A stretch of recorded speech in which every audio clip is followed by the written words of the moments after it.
ஒருவருடைய ஏழை தொழிலாளி ஒரு மில்லில் வேலை பார்க்குறார்.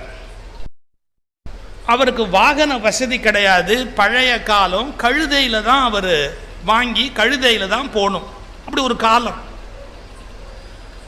அந்த கழுதையில் அவர் புறப்பட்டு போய் வேலைக்கு போய் வீட்டுக்கு திரும்பி வரும்போது லேட் ஆகிடுது.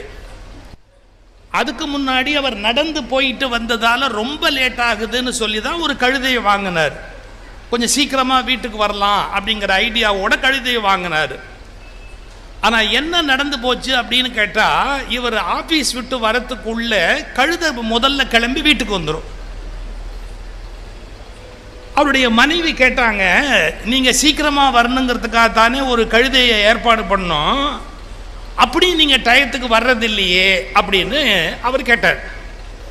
இவர் கழுதையை எப்படி ட்ரெயின் பண்ணியிருந்தார் அப்படின்னு கேட்டால், அந்த ஆஃபீஸில் சங்கு ஊதின உடனே ஆஃபீஸ் முடிஞ்சு எல்லாரும் வெளியே வருவாங்க, அதில் மேலே ஏறி இவர் உட்காந்து வந்துடுவார்னு அந்த கழுதை தானாக கண்டிஷன் பண்ணிச்சு. நாய், விலங்கு இது எல்லாமே அதுவாக ஒரு பழக்கத்துக்கு வரும். ஒரு மணி அடித்து சோறு போட்டிங்கன்னா மணி அடித்தா சோறு கிடைக்கும்னு பார்க்கும்.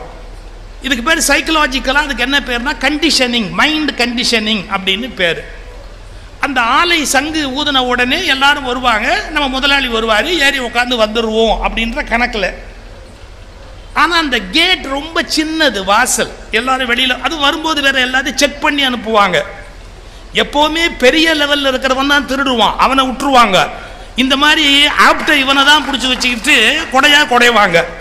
5 ரூபா திருடினவன் ஆட்டுக்குவான், 5 கோடி திருடினவன் லண்டன்ல போய் சௌக்கியமா உட்காந்துருப்பான்.